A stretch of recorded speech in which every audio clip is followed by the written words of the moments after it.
Ethan, our next presenter, is a self-described lean, mean Pecha Kucha machine. He says he is most passionate about pina coladas and getting caught in the rain. Let's all welcome Ethan to the stage with Be a Tree.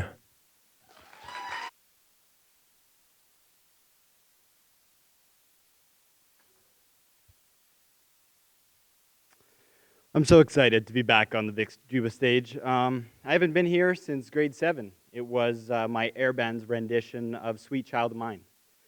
And while I'm no Axl Rose, I like to think that maybe this is a step up.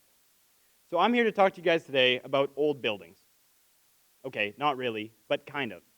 So we're going to talk about universities and my journey with applying to university. Can you guys hear me okay? Okay, cool.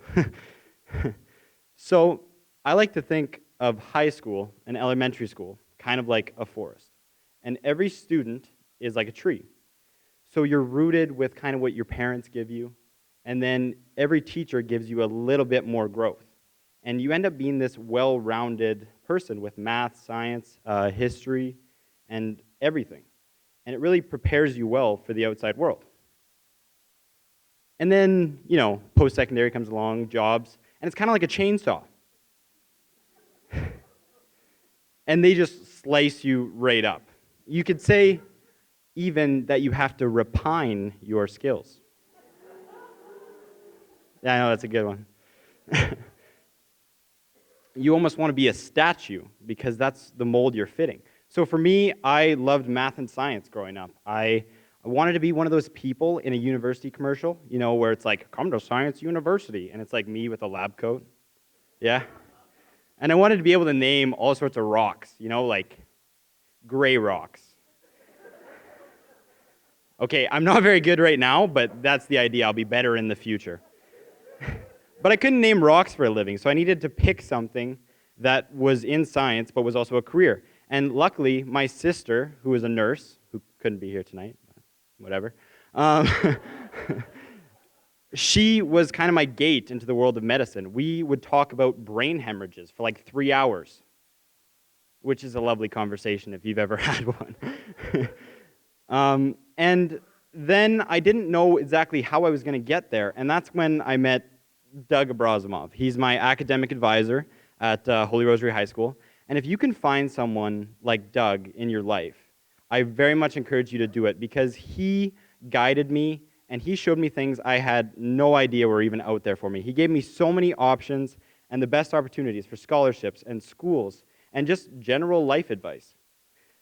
So once we had started the application process, there's a lot of different schools in Canada to pick from. There's 96 universities and then countless colleges, trade schools.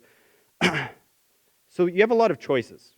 And they range from, specialized programs to more general things. It depends what you want to do. And of course, climate's a big factor as well. So once you start to apply, it's kind of like a police interrogation. They want to know everything about you.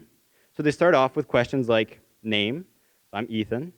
Where are you born? Lloydminster. And then, they hit you with a real shady question like, what's your parents' annual income?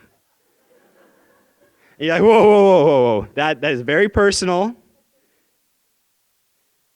And so next comes what is called the essay writing. And sometimes they get you to answer certain questions. And you have to be the most diligent, sophisticated person possible. So, I get out my parchment and my quill. And I begin to write like not even at all the person that I am. I try and be so well-spoken and sound so intelligent, which, is difficult sometimes. So the next part, once you've applied, it's not over. This is what my email looked before I applied to university. Filled with like Petco coupons and stuff like that. and then you find out that you have to be so on top of the ball for deadlines. And it's so stressful, and it just like consumes your life. I was checking my email like every 5 minutes.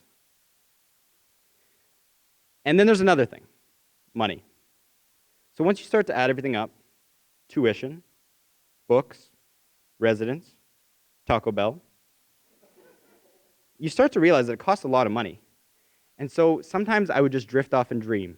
You know, $10,000, I could go buy myself a very nice, you know, Honda little car with $10,000, and I could just drive within 100 miles of any university and just get away. So then things kind of started to scare me, because once you've committed to a path, especially when it's like being a doctor, there's really no going back, or so it seems. You put so much time and effort, and what if it's not even the right thing that I want to do? It's absolutely terrifying, and I know there's thousands of students all across the world that have these exact same fears inside them. So these are the universities I applied to. They range very broadly, and I could talk about each one of them specifically for an hour. McMaster University is supposed to be my #1 choice, and the rest are all incredible too. There's so many great opportunities out there, and it was very difficult for me to get it down to 6. And earlier we talked about choices. So, you know, I went to my dream board, and I said, Oprah, Oprah, help me choose. Because like I said, there's so many factors to consider.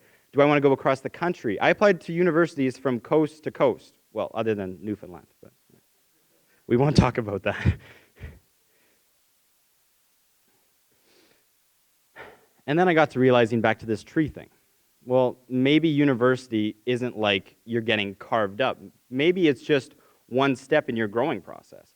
Maybe you just get marks along the way, and maybe you just keep growing like a wild tree with all sorts of drawings and stuff all over it.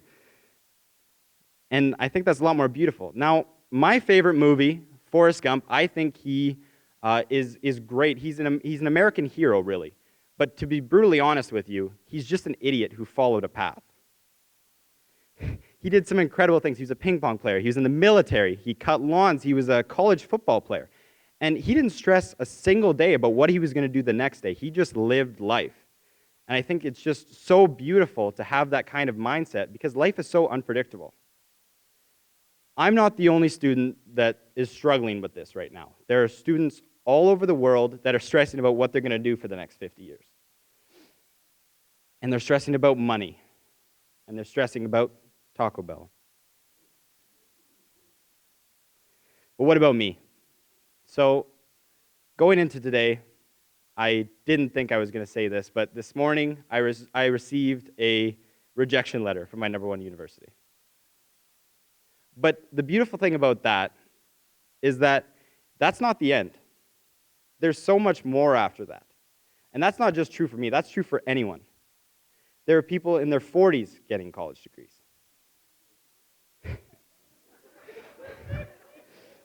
What great timing. So I want to put you into a scenario that I find myself in quite often. You're at the family reunion, you know, or even it's someone you haven't seen in a long time, and they hit you with that question. So what are you doing next year? And of course, especially with all these complicated things in your head, so many things to consider, it's really difficult to get that answer straight. But I have come up with a solution. And it's very simple, and anyone can learn it. So when they hit you with that question, here's what you do. Take a deep breath. You make yourself stand up straight, and you say, I'm going to be a tree next year.